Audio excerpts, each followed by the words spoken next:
शिवाय शिवाय नमः।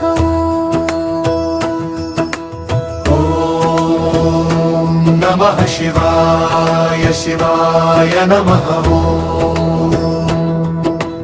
नागेन्द्रहराय त्रिलोचनाय भस्माङ्गरागाय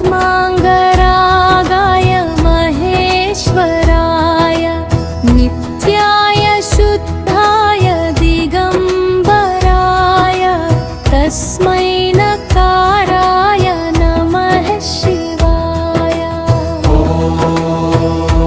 नमः शिवाय शिवाय नमः। मन्दाकिनी सलिलचन्दन चर्चिताय नन्दीश्वर प्रमथनाथ महेश्वराय मन्दार मुख्य बहुपुष्प सुपूजिताय तस्मै नकाराय नमः शिवाय। नमः शिवाय शिवाय नमः। शिवाय गौरी वदनाब्जवृन्द सूर्याय दक्षात्वनाशकाय श्रीनीलकण्ठाय वृषभध्वजाय तस्मै शिकाराय नमः शिवाय। नमः शिवाय शिवाय नमः। वसिष्ठ कुम्भोद्भव गौतमार्य मुनीन्द्र देवार्चित शेखराय चन्द्रार्क वैश्वानरलोचनाय तस्मै मकाराय नमः शिवाय। नमः शिवाय शिवाय नमः। यज्ञस्वरूपाय जटाधराय पिनाकहस्ताय सनातनाय दिव्याय देवाय दिगम्बराय तस्मै नकाराय नमः शिवाय। नमः शिवाय शिवाय नमः। पञ्चाक्षरमिदं पुण्यं यः पठेत् शिवसन्निधौ शिवलोकमवाप्नोति शिवेन सह मोदते। पञ्चाक्षरमिदं पुण्यं यः पठेत् शिवसन्निधौ शिवलोकमवाप्नोति शिवेन सह मोदते। ॐ नमः शिवाय शिवाय नमः।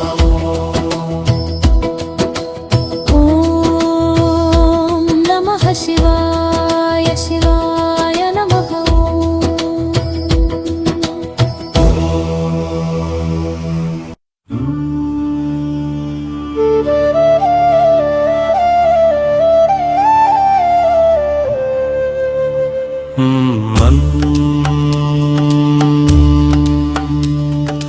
ओंकार बिंदु संयुक्तं नित्यं जायन्ति योगिनः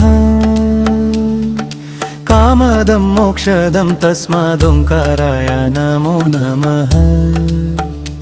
ॐ नामन्ति मुनय सर्वे नामन्ति अप्सरसाङ्गणाः नारायणामादिदेवाय नकाराय नमो नमः। महातत्त्वं महादेव प्रियं जानप्रदं परम् महापापहरं तस्मान्मकाराय नमो नमः। ॐ शिवं शान्तं शिवाकारं शिवानुग्रहकारणम् महापापहरं तस्मात् शिकाराय नमो नमः।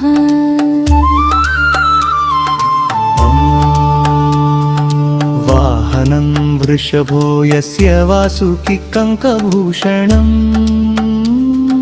वामे शक्तिधरं देवं वकाराय नमो नमः ॐ वं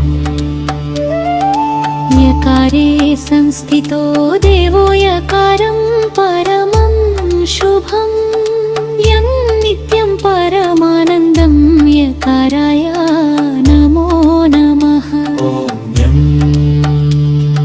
षडक्षरमिदं स्तोत्रं य पठेत् शिवसन्निधौ तस्य मृत्युभयं नास्ति ह्यपमृत्युभयं कुतः ॐ शिं शिवं शान्तं शिवाकारं शिवानुग्रहकारणम् महापापहरं तस्माच्चिखराय नमो नमः शिव शिवेति शिवेति शिवेति वा भव भवेति भवेति भवेति वा हर हरेति हरेति हरेति वा भज मनः शिवमेव निरन्तरम् इति श्रीमत्परमहंस परिव्राजकाचार्य श्रीमच्छङ्कर भगवत्पादपूजकृत शिव षडक्षरी स्तोत्रं सम्पूर्णम् ॐ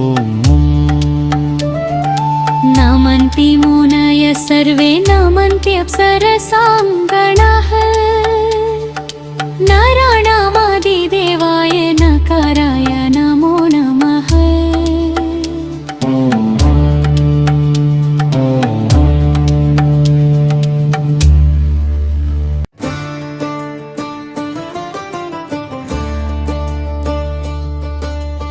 विश्वेश्वराय नरकार्णवतारणाय करुणामृताय शशिशेखरधारणाय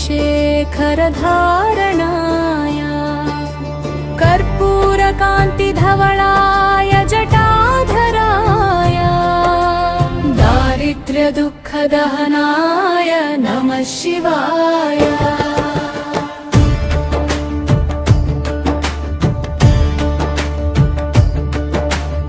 गौरीप्रियाय रजनीशकलाधराय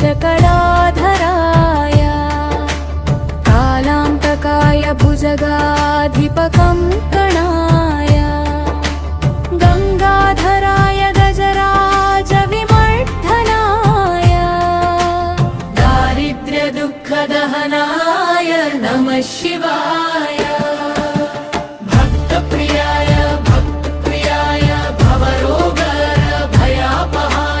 उग्रदुःख दुःख दुर्ग भवसागर तरारणाय ज्योतिर्मयाय गुणनाम सुनृत्यकाय दारिद्र्यदुःखदहनाय नमः शिवाय चर्मम्बराय शवभस्मविलेपनाय फालेक्षणाय मणिकुण्डलमण्डिताय मञ्जीरपादयुगळाय जटाधराय दारिद्र्यदुःखदहनाय नमः शिवाय पञ्चाननाय फणिराज विभूषणाय आय हेमाङ्कुशाय भुवनत्रय मण्डिताय आय आनन्दभूमिवरदाय तमोपयाय दारिद्र्यदुःखदहनाय नमः शिवाय भानुप्रियाय भवसागरतारणाय कालान्तकाय कमलासनपूजिताय नेत्रत्रयाय शुभलक्षणलक्षिताय दारिद्र्यदुःखदहनाय नमः शिवाय रामप्रियाय रघुनाथर वरप्रदाय आय नागप्रियाय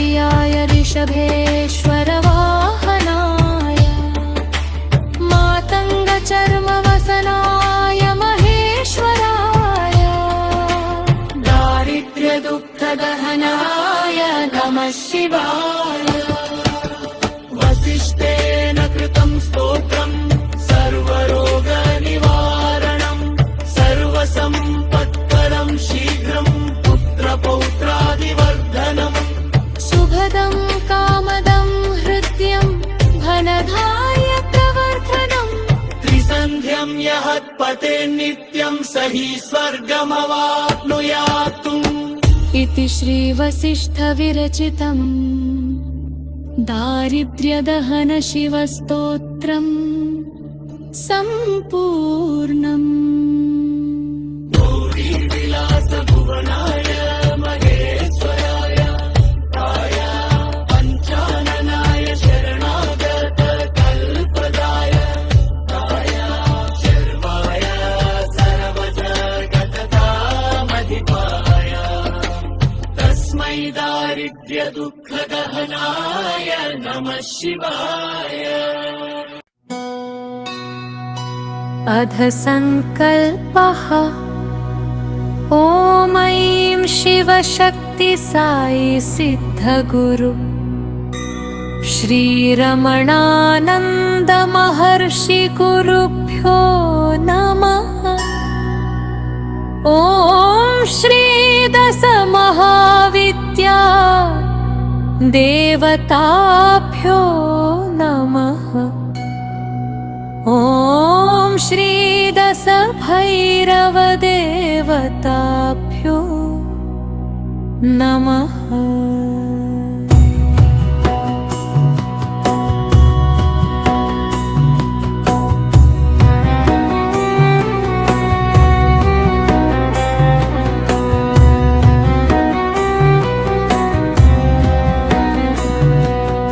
अध चतुर्वेद ज्ञान ब्रह्म सिद्ध गुरु श्री रमणानंद महर्षि विरचित चतुर्विंशति श्लोकात्तुका श्रीकाल भैरव स्तोत्रम्।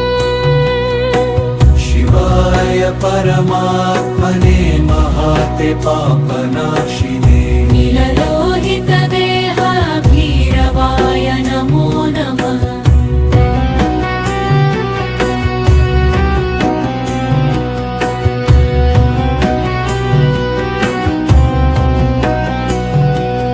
ब्रह्मशिरो विखण्डिने ब्रह्मगर्वनिपातिने कालकालाय रुद्राय नमो भैरवशूलिने विष्णुमोहविनाशिने विष्णुसेवितशम्भवे विष्णुकीर्तितसोमाय कालभैरवते नमः। सर्वभूषित सर्वेशं चतुर्भुजं सुतेजसे शिवतेजोद्भवं हरं श्रीभैरवीपतिं भजे।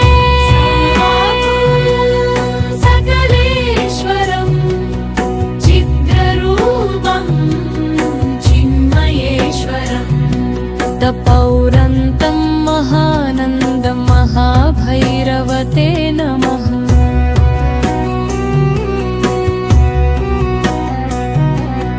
नीलाय नीलकण्ठाय अनन्ताय परात्मने भीमाय दुष्टमर्दिने कालभैरवते नमः। नमस्ते सर्वबीजाय नमस्ते सुखदायिने नमस्ते दुःखनाशिने भैरवाय नमो नमः। सुन्दरं करुणानिधिं पावनं करुणामयम् अघोरं करुणासिन्धुं श्रीभैरवं नमाम्यहं। जटाधरं त्रिलोचनं जगत्पतिं वृषध्वजं जगन्मूर्तिं कपालिनीं श्रीभैरवं नमामि तम्।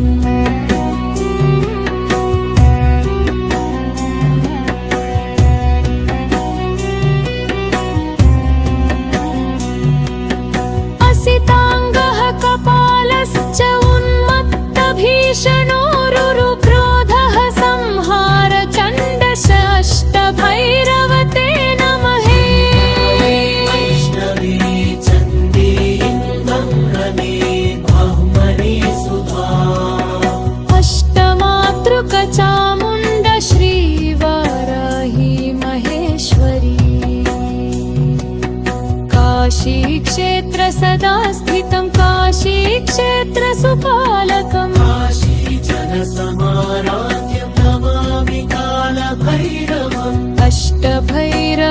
द्रष्टारमष्टमातृसुपूजितं सर्वभैरवनाथं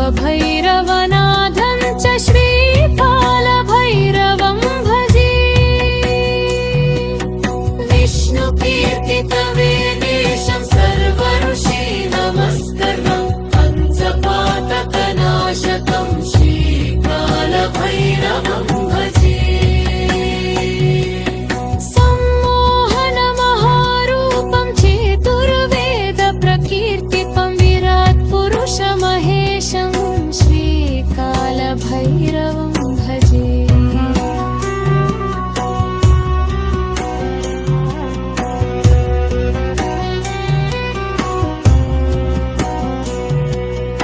असिताङ्गः चतुर्भुज ब्रह्मणी मतृकापतिः श्वेतवर्णोऽहं सारोदः प्राक्तिशारक्षकशिवः श्रीरुरुं वृषभारूढमाग्नेयदिक्सु पालकमैलवर्णमहाशूरमहेश्वरीपतिं भजे मयूरवाहन चन्दनकौमारी मातृका प्रियः रक्तवर्णो महाकाल दक्षिणादिक्सु रक्षकः गरुडवाहन क्रोधः वैष्णवी मातृका प्रभुः ईशानो नीलवर्णश्च निरुते दिक्सु रक्षकः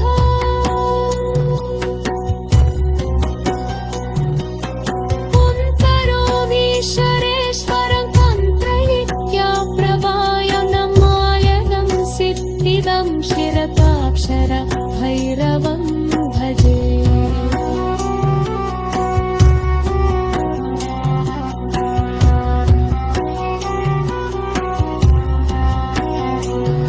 अथ चतुर्वेदव्योन ब्रह्मसिद्धगुरु श्री रमणानन्द महर्षि विरचिता 24 श्लोक